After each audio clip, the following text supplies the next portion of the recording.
This channel does not promote any violent, harmful, or illegal activities. All content provided by this channel is meant for an educational purpose only. Ramakrishna পরমহংসদেবের বাণী তুলে ধরে তৃণমূলের ছাত্র সমাবেশে ফোঁস করার নিদান দিয়েছিলেন মুখ্যমন্ত্রী মমতা বন্দ্যোপাধ্যায়। আর তাতেই অনুপ্রাণিত হয়ে ফনা তুলতে শুরু করে দিলেন তৃণমূলের ছোট মেজো এই নেতারা। Fair and bright night and day cream ত্বক থাকবে ব্রাইট সারাদিন, পলিউশন ফ্রি, ঠিক যেন রাতের ফোঁটা সাদা ফুল। সারাদিন হ্যাপি ব্রাইট স্কিন।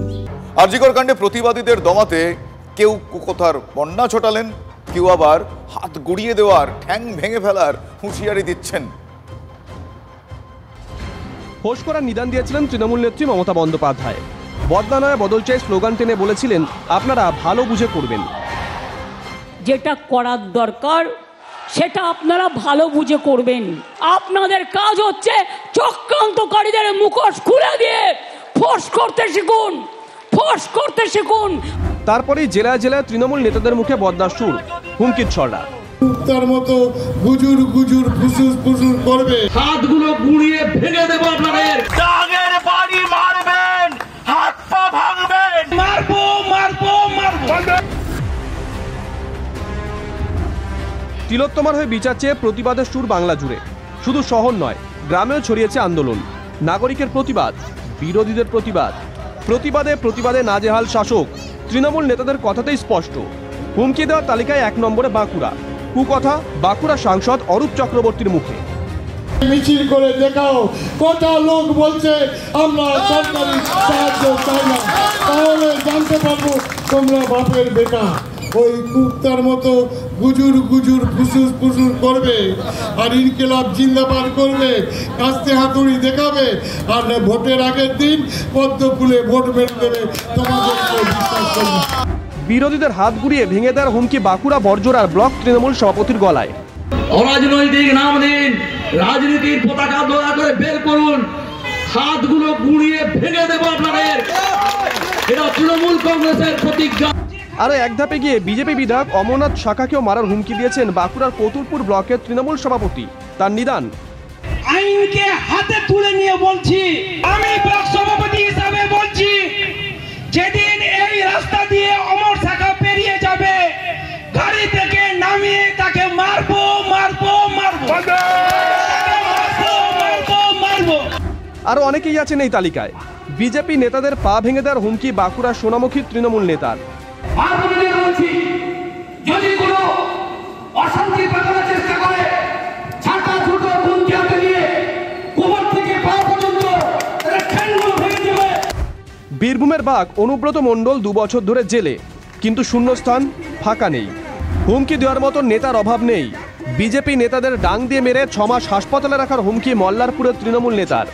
বাড়িতে ডাং আছে তো ডাঙের বাড়ি মারবেন, হাত পা ভাঙবেন, 6 মাসের জন্য হাসপাতালে ভর্তি করে দেবেন। আর বউকে বলবেন, ওদের বাড়ির বউকে, যে যাও তোমার স্বামীকেও হাসপাতালের ভাত খাওয়াতে পাঠালাম, অর্ধেক তোমার স্বামীকে খাওয়াবে আর অর্ধেক তুমি খাবে। বিজেপি কর্মীদের খুঁটিতে বেঁধে রাখার হুমকি মালদা তৃণমূলের এক নেত্রী। যেভাবে ভুলভাল চক্রান্ত করছে তাদেরকে আমরা কিন্তু না হলে পরে খুঁটিতে বেঁধে রাখবো, এইভাবে বিজেপিরা। তৃণমূলকে পাল্টা বিরোধীদের। সারা বাংলা জুড়ে প্রতিবাদের ঝড়ের সঙ্গে সঙ্গে বাঁকুড়ার রাস্তাতেও লোকজন দেখে অরূপবাবুর মাথায় গন্ডগোল হয়ে গেছে। আর তৃণমূলের লোকেরা প্রতিবাদ দেখে ঘুমিয়ে পড়েছে, তাই ওনাকে জাগাতে হচ্ছে আর ফোঁস করতে বলতে হচ্ছে।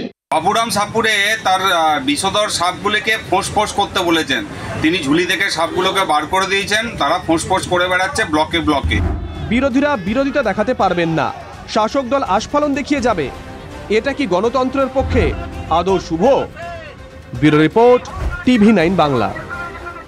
প্রশ্নের মুখে পুলিশ, প্রশ্নের মুখে প্রশাসন, এর মধ্যে আবার আইন শৃঙ্খলা নিয়ে প্রশ্ন উঠে যাচ্ছে। কলকাতা লাগোয়া নিউ টাউনের শুট আউট, গুলি চালানোর ঘটনা ঘটল। ইকো পার্কের কাছে গুলি চলল, গুলি করে এক ব্যবসায়ীকে খুন করা হলো। ইকো পার্কের কাছেই প্রকৃতি তীর্থ, রবীন্দ্র তীর্থ, নজরুল তীর্থ। বাংলা কি এখন হয়ে উঠেছে বুলেট তীর্থ? এ প্রশ্ন উঠছে, প্রশ্ন তুলতে আমরা বাধ্য হচ্ছি।